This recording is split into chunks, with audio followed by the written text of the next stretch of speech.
ये प्रेम जो है ना वो विशेष है, और विशेष प्रेम के ये सबके सब विशेषण है।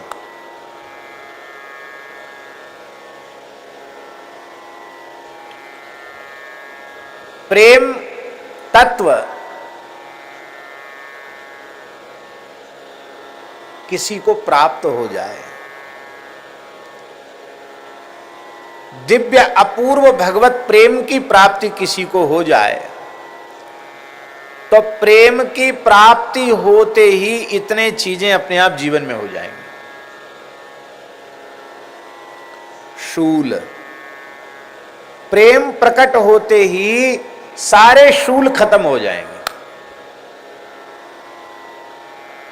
शूल शब्द का अर्थ होता है दुख, दैहिक दैविक भौतिक आदि त्रिविध ताप भी शूल ही है। त्रिविध तापों का उन्मूलन हो जाएगा। आप लोग कहेंगे कैसे? मन जहां भगवान के नाम रूप लीला में ठीक से लग गया, वहां फिर बाहरी वेदना की अनुभूति होती नहीं है।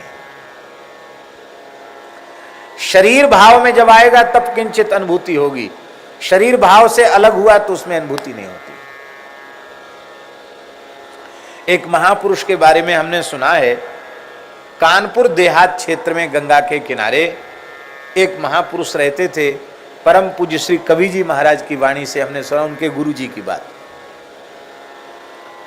लश्करी महात्मा थे, लश्करी तिलक होता ना बीच में भी श्वेत शुक्ल श्री धारण करते हैं, लश्करी महात्मा थे, बहुत अच्छे संत थे। आहरनिश नाम जप करते थे, और ऐसे नाम जप नहीं करते थे, जिह्वा से उच्चारण पूर्वक श्री सीताराम श्री सीताराम श्री सीताराम, ऐसे धीरे धीरे श्री सीताराम श्री सीताराम श्री सीताराम श्री सीताराम श्री सीताराम। जब तक सोते नहीं तब तक ऐसे बोलते रहे, श्री सीताराम श्री सीताराम। ब्राह्मणों के यहाँ से उनकी भिक्षा बंधी हुई थी। एक बार 24 घंटे में अलग अलग ब्राह्मण के यहाँ से रोटी आ गई, और वही गंगा किनारे रहते थे, प्रेम से पाया, ठाकुर जी को भोग लगाया, पाया। बाकी किसी ने उनको सोते हुए लेटे हुए नहीं देखा, हमेशा श्री सीताराम श्री सीताराम।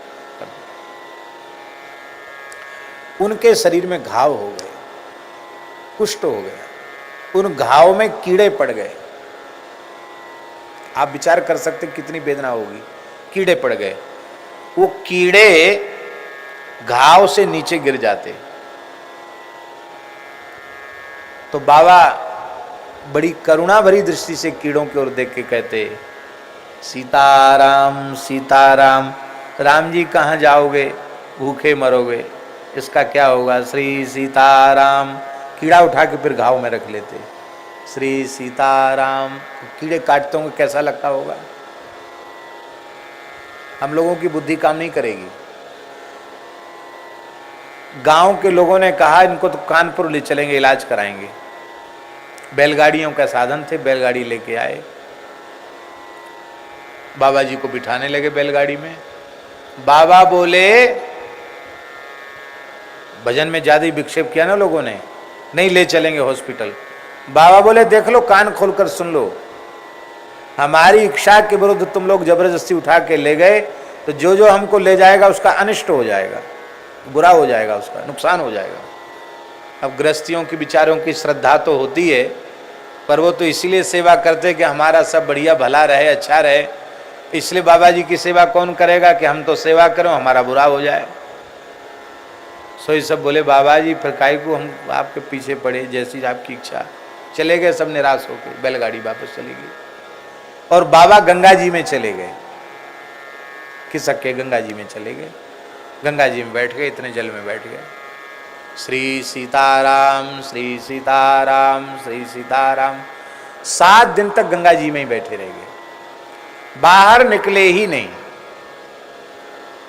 कई गांव के लोग इकट्ठे होके आए, बोले बाबा जी अब गंगा जी से बाहर पधारो, अब हम आपको कभी परेशान नहीं करेंगे कि आपको डॉक्टर के पास हॉस्पिटल ले चलेंगे। अब तो आप भीतर आओ, कुछ खाओ पियो। सब कुछ खाना पीना छोड़ दिया, गंगा जी के चले गए। वो गंगा जी में क्या चले गए, गंगा जल के स्पर्श से ही सारे घाव भर गए। मछलियां नोच नोच के घावों को खा गईं। सब मछलियों ने ही सब घाव ठीक कर दिए। और जब बाहर आए तो 7 दिन तक पानी में रहने से चमड़ी गल गई थी। वो सारी चमड़ी ऐसे उतर गई शरीर से जैसे सांप की कैंचुल उतर जाती है। सारी चमड़ी बाबा जी की उतर गई।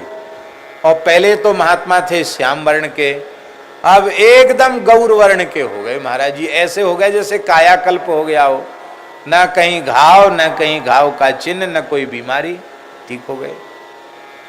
ये घटना हम इसलिए सुना रहे हैं कि शरीर का प्रारब्ध तो शरीर पर आया, पर भगवान नाम के माधुर्य का अनुभव होने के कारण, भगवान के निरंतर चिंतन के कारण उस देहगत जो व्याधि है उसका चित्त पर प्रभाव नहीं पड़ा।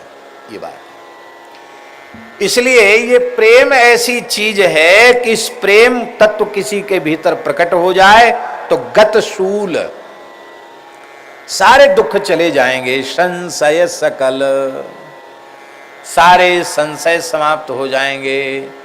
संशय शोक सकल भ्रम जारे, ज्ञान गुदरी में, संशय शोक सकल भ्रम जारे, 5-25 सुप्रगटे मारे, दिल के दर्पण दुविधा खोई, सो विराग में पक्का होई, तन मन लागी रहे गलताना, सो लखी पावे पद निर्वाणा, साचे गुरु से जाने जोई, भक्ति मुक्ति बाही को होई, इत्यादि प्रकार से कहा गया।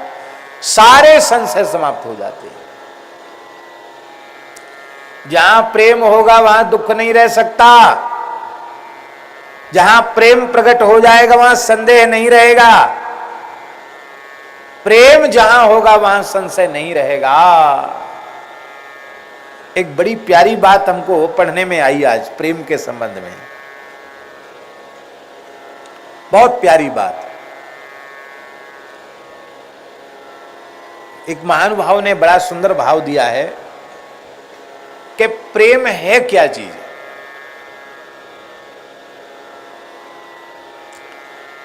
स्वसुख की भावना का सर्वथा त्याग और अपने तन मन प्राण की संपूर्ण वृत्ति के द्वारा अपने आराध्य को प्रसन्न करना, उनकी इंद्रियों को तृप्त करना, उन्हें तृप्त करना, बस यही प्रेम का स्वरूप है। बहुत अच्छे ढंग से कहा गया। और भरत जी का वही प्रेम है, गोपियों का वही प्रेम है, मीरा जी का वही प्रेम है। प्रेम जहां है वहां, और ऐसा प्रेम जहां प्रकट हो जाएगा वहां न तो शूल रह जाएगा और न वहां संशय रह जाएगा। वहां संशय के लिए कोई स्थान नहीं है, वहां संशय रहेगा ही नहीं। विपुल भव वासना, ये भव वासना बड़ी विपुल है, इतनी भयंकर है कि महाराज बार बार जन्म लेने के बाद भी और भव वासना नष्ट नहीं होती है। वासना के कारण बार बार जन्म लेना पड़ता है।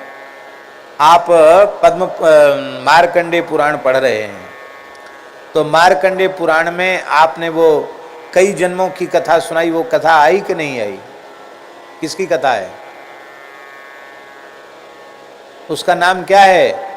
जो ऋषि का पुत्र है और बड़ी आयु का हो गया, गूंगा है, बोलता नहीं है और एकदम जड़ की तरह व्यवहार करता है। आया चरित्र? नहीं आया, नहीं आया। उसने नरक का वर्णन करके सुनाया, कितने लोकों में गया उसका वर्णन करके सुना, नहीं है। जाति स्मर की कथा, बड़ी विचित्र कथा है महाराज जी। ऋषि का पुत्र था, उसका नाम था सुमति। क्या नाम था? सुमति नाम था उसका। पवित्र ब्राह्मण कुल में, ऋषि कुल में जन्म हुआ उसका। पिताजी महान ऋषि थे, उन्होंने सारे संस्कार वेद विधि से कराए, पर यह तो जानबूझकर ऐसा व्यवहार करता था जैसे जड़ हो, पागल हो। पिताजी पढ़ाते पढ़ाते थक गए, 4-6 महीना 24 अक्षर का गायत्री मंत्र भी याद करके नहीं सुनाए। अरे बोले इसका जनेऊ करा दिया, क्या फायदा, जड़ है एकदम, इसको कोई शौचाचार का भी ध्यान नहीं रहता है, ऐसी मस्त रहता है, अवधूत की तरह रहता है। कपड़े पहनाओ तो पहन ले, नहीं कपड़ा भी ना पहने, भोजन कराओ तो कर ले, ना भोजन भी ना करे। बड़े दुखी थे। पिता मृत्युशैया पर पड़े थे। अपने पिता को मृत्युशैया पर पड़े देखकर उस ऋषि पुत्र के मन में आज दया आ गई, करुणा आ गई। और महात्माओं के हृदय में जब करुणा आती है तो वे मुखर हो उठते हैं, बोल उठते हैं। करुणा ना आवे तो वे बोलें ही क्यों। करुणा आई, और जब करुणा का उद्भव हुआ तो ऋषि कुमार ने कहा कि पिताजी, आपने विधिवत शास्त्रों का अध्ययन किया है, वैदिक धर्म का अनुष्ठान किया है, लेकिन मेरी समझ में नहीं आता है कि इस सब से आपको क्या लाभ मिला, क्योंकि आपका देह के प्रति आत्मभाव नष्ट नहीं हुआ, संसार देह के प्रति अहम बुद्धि आपकी नष्ट नहीं हुई, संसार के प्रति मम बुद्धि आपकी नष्ट नहीं हुई, और इसी अहमता ममता के चक्कर में पड़ कर के जीव अनेक प्रकार के शुभाशुभ कर्म करता है, स्वर्ग नरक आदि के भोग भोगता है, 84 लाख योनियों के फेरे में पड़ता है। तो हमको तो समझ में नहीं आया कि आपके इस सबसे क्या लाभ हुआ। अरे धर्माचरण का लाभ है, अहमता ममता का नाश होना, वो तो हुआ नहीं आपका, इसलिए मैं अपने आत्मचिंतन में रहता हूं। अब तो पिताजी बड़े प्रसन्न भय कि हम तो सोचते थे गूंगा है, बोलना ही नहीं जानता, ये तो बहुत बढ़िया प्रवचन कर रहा है। पिताजी बड़े प्रसन्न हुए। फिर पिताजी ने कई बातें पूछी तो उसने बताया, अमुक जन्म में मैं क्या था, अमुक जन्म में मैं क्या था, किस वासना के कारण किस लोक में गया, कहाँ क्या क्या मैंने भोगा, स्वर्ग भोगा, नरक भोगा। अंत में मेरी ये समझ में आ गया कि इच्छा वासना ही जीव को संसार की ओर धकेलने वाली है। इसलिए इस जन्म में मैं इच्छा रहित हो गया हूँ। अब मैंने संकल्प करना, कामना करना, इच्छा करना सब कुछ छोड़ दिया है। अब मैं केवल भगवान का चिंतन करता हूँ, ब्रह्म चिंतन करता हूँ, आत्मचिंतन करता हूँ, और सब कुछ की मैंने तिलांजलि दे दी है। ये शरीर जो है तुम्हारे द्वारा उत्पन्न हुआ है, इसलिए तुमसे आपसे कुछ कहना हमारा कर्तव्य था। अब आपकी जैसी इच्छा हो, आपको जो करना हो करो, और हम तो अब जा रहे हैं। ऐसा कह के पुत्र चल पड़ा जंगल की ओर, और पिता भी सैया से उठे और वो भी जंगल की ओर अलग दिशा में वो भी भजन के लिए निकल गए, चले गए। ध्यान में आई बात।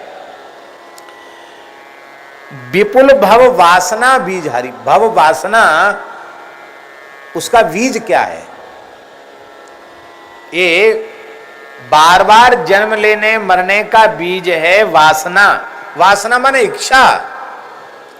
हमारी कुछ इच्छाएं अधूरी रह गई थी, उन इच्छाओं की पूर्ति के लिए यह वर्तमान जन्म हुआ। तो वर्तमान जन्म में भी इच्छाएं हम पाल लेंगे तो उसका परिणाम आगामी जन्म होगा। ये जो वासना रूपी जो बीज है, ये प्रेम से जल जाता है तो संशय समाप्त हो जाता है, सारे सूल समाप्त हो जाते हैं, और भव वासना का मूल कारण जो वासना है, इच्छा है, वो समाप्त हो जाती है। एक ही इच्छा रह जाती है, जे ही विधि प्रभु प्रसन्न मन होई, करुणा सागर कीजिए सोई। यही केवल रह जाती है बात।